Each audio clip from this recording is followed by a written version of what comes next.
Enemies are enemies. Enemies can't turn into your wife. Wait, they even have a kid together. Kimchi Country has two gangs that strike fear everywhere. The Yellow Dragon Gang led by Blondie and the Black Tiger Gang led by Blackie. These two gangs have been enemies since day one, seeing each other as thorns in their sides. And the relationship between the two leaders hardly concrete. Took a huge leap after a bidding conference. A massive project worth 25,800 billion plus its added value made them both want to grab it, just so the other would have to bake. At the banquet, neither would let the other off, determined to drink the other onto the table. They say drunk words are honest words. Blackie was first to drop a bombshell. I only put up with your nonsense because I think you're hot. Blondie's face turned bright red, and he stumbled out a compliment calling him cute.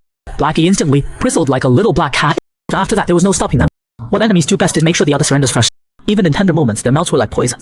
They could practically kill themselves with their own words. Blackie also has a unique... He has a Blondie ashtray. Those who know. Blondie, as his enemy, wasn't angry at all, was quite cooperative. He didn't mind at all that his little cat had some quirks. But the next morning, Blondie was woken up by a sweet little voice. A little baby who looked like Blackie but had Blondie's eyes was saying hello to them. Both of them freaked out instantly. Their enemy had a kid behind their back. But then the little baby smiled brightly. I'm your kid. We're a family, let's get along from now on. A cute kid appears out of nowhere. Even enemies gotta raise it. Last time, they woke up to find a little baby. Worried they wouldn't believe it, the baby came prepared with materials. At an age where he can barely read, he had to explain things to these two gangsters. Blondie happily held the baby in his arms and decided to read it himself. Turns out the World Peace Organization was behind this. And to eliminate global conflict and instability, they detected that over the past century, the Black Tiger Gang and Yellow Dragon Gang were major threats to peace. So they needed to work together on a parenting project to guide the public. And the baby, Huang Hu, is an artificial life form made from their genes. He's 5 years old. After reading it, Blondie was annoyed. Why they put Black Tiger Gang first? He just casually changed it to Yellow Dragon Gang. Such childish behavior made Blackie roll his eyes. Then Blondie pinched the baby's little cheeks. He really does look like both of them. But the question is how they get their genes. Blackie didn't want to admit it, but this little guy really does look like him. Blondie kept scrolling and found parenting conditions. He was very interested in the part about fulfilling marital duty. The next second he got smacked hard. Blondie raised an eyebrow. He's the bigger man here. Right now they have two options. Don't raise the kid and get the gangs destroyed, or raise him well and win the massive project. But something about this feels really... He noticed there was more fine print at the before he could read it clearly. Blackie smashed the title with one. Someone might be listening. They need to destroy it immediately. Tiger Dad's parenting is a total fail. He made the little guy cry. Covered his face, unable to believe their only source of info was gone. Though the two argued back and forth, not even hearing the little guy say he was hungry. Finally, the little guy yelled, my tummy is rumbling. The two rookie dads finally snapped out. What does our baby want to eat? The little guy blinked his big eyes. He wants food Daddy makes. Dragon Dad agreed right away. Now Tiger Dad was confused. Don't you not know how to cook? But Dragon Dad gave a thumbs up, looking totally calm. Just trust me. But turns out his cooking skills are terrible. He came out of the kitchen, covered in soup. Meanwhile, Tiger Dad was alone in the living room with the kid. The little guy was curious about everything. Questions just kept coming. He wanted to know how his dads met and got married. This made Tiger Dad think back 15 years to when they first met. He explained they're not married. But that hit the little guy right in the heart. He pussy could feel. You don't want me anymore. The little guy grabbed Tiger Dad and threw a tantrum. You're getting married now. You're getting married right now. Dragon Dad was also drawn by the commotion. He figured telling the little life of the project was no big deal. Baby, why are you crying? The little guy felt like he found his anger. Why aren't you married? Dragon Dad held the little guy and soothed him. Of course it's so we could wait to do it with you. Then he mouthed words at Tiger Dad. Tiger Dad had no choice but to not go along. That finally made the little guy happy. He shouted, I want to have the wedding with you. The little guy made a new friend. And the dad's relationship is so bad because Tiger Dad suddenly disappeared years ago. Last time Dragon Dad and Tiger Dad finally got the little guy to calm down. They decided to take the little guy out to eat. The plain-looking little restaurant is full of memories for the two dads. Tiger Dad resting his head on his hand teased Dragon Dad about crying from spicy rice the first time.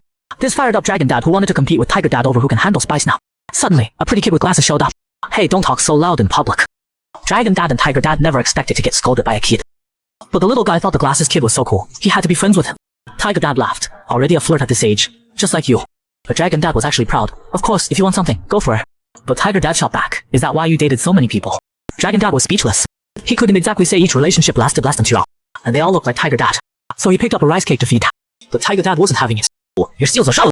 A kid suddenly shows up and you just accept it. Then again, with your lifestyle, having kids isn't surprising. Now Dragon Dad was annoyed. Fan Franco if it wasn't because you suddenly disappeared. Before he could finish, the little guy interrupted. He said he wants to go to kindergarten with the glasses kid. The glasses kid very politely said goodbye to them. Tiger figured it was about time and planned to take the little guy home to sleep. Dragon Dad raised an eyebrow. You mean that tiny broken down place? How can a baby go to such a dangerous place? The little guy was also yawning from exhaustion at this time. So Dragon Dad took the baby in his arms. He turned and smiled at Laugh, hurry up, baby's waiting for you at home. The little guy is small but Tiger Dad also isn't making things easy. The only reliable one is actually Dragon Dad. Last time Dragon Dad took the little guy home, the little guy who was fast asleep got up to be mischievous while the dads chatted for a bit. He wore whatever was expected. All of Dragon Dad's stuff ended up on him. And Dragon Dad couldn't do anything about it. As the doorbell rang, Dragon Dad and Tiger Dad's subordinates told a lie. They prepared lavish back-to-school gift packages for the young master. Clearly Yellow Dragon Gang and Black started a new competition. Compared to the Yellow Dragon Gang's 38th century, the Black Tiger Gang star took a shot. All world-class weapons. The two dads' parenting styles are worlds apart. But the little guy was happy. Adults choose, kids want it all. Dragon Dad waved his hand and kicked everyone out. He's not just some brute who sells everything before. He already had his men investigate the little guy's identity. They found some leads, but not much progress. His subordinate thinks this is a Yellow Dragon Gang conspiracy. Tiger Dad really trusts Dragon Dad. He handed over the little guy's hair to his subordinate, telling him to run a DNA test on all three. and to announce publicly that tomorrow is the Black Tiger Gang his first day of school. Early the next morning, Dragon Dad started wake-up service. My little baby, this is how you brush your teeth from now on, then okay? He rushed around preparing things to bring. Finally, everything was ready. The little guy put on his back. Daddy, let's go to kindergarten. Tiger Dad is too scary. He scared a whole bus of kids into crying. Last time, the little guy finally went to kindergarten. Dragon Dad looked into this kindergarten and felt pretty good about it. But Tiger Dad insisted on going to inspect it himself. Dragon Dad was overwhelmed. He didn't even have to think. Fang Fang with his size was definitely gonna scare a bunch of kids. As expected, the kids were already scared. And then Tiger Dad glared at them, making them cry even louder. The teacher couldn't do anything about Tiger Dad. She could only look at Dragon Dad for help. Tiger Dad then realized he was doing this all wrong. But right after getting off the bus, the little guy started crying. So the little guy was crying on the school bus. While Dragon Dad and Tiger Dad chased our little prince. Your daddies are right behind you. They finally got to the kindergarten. The little guy held onto Tiger Dad and wouldn't let go. Just when the dads didn't know what to do, Dad glanced his kid from down. The little guy instantly stopped. He wiped his tears and ran off to fight his frat. The two dads finally breathed a sigh of relief. Tiger Dad frowned. He knew Dragon Dad was about to pull something. Wifey, it's just the two of us now. Time to go fulfill our duties, right? The next second, Dragon Dad got grabbed by the collar. What Tiger Dad hates most is Dragon Dad's carefree attitude. Huang Yunlong, I'm not playing games with you. Try calling me that again. When the two bosses fight, their subordinates can't slack off either. The atmosphere instantly became tense. Dragon Dad glanced up. He lightly gripped Tiger Dad's wrist. Not the time for a fight. Then he raised his hand and waved his men away. Tiger Dad, seeing this, also told his people to retreat. Dragon Dad hooked his finger. Let's go. Let's go fulfill our duty. Tiger Dad just scoffed. Right now, he just wanted to teach Dragon Dad a lesson. Even though Tiger Dad showed no mercy, Dragon Dad would still push his luck. This was just too good. Tiger Dad looking angry and fierce captivated Dragon Dad. What made Tiger Dad mad was Dragon Dad's loose lips. For your own gain, you call even a random dog on the streets your wife. He mocked Dragon Dad to see himself clearly. You understand your situation now. But Dragon Dad just smiled. Doesn't that make it even easier for him to do what he wants? Tiger Dad, in that case, he's gonna have to test him out. To Dragon Dad, this was basically a reward. Even though Tiger Dad wouldn't admit it, Dragon Dad understood him better than Tiger Dad understood himself. Tiger Dad grabbed Dragon Dad's hair. Drop your stupid games. Let's get started. At this point, Dragon Dad got serious too. Fan Fang Hu, don't run away and leave me again. Tiger Dad wanted to explain why he left back, but Dragon Dad cut him off. We both know reasons are just excuses, so just stay like this, don't go anywhere. Tiger Dad snapped back to his senses, rage surging. Dragon Dad didn't care at all about Tiger Dad's. See, I'm the only one in this world who can handle you. This was the perfect chance to get rid of Dad, but for some reason Tiger Dad let go.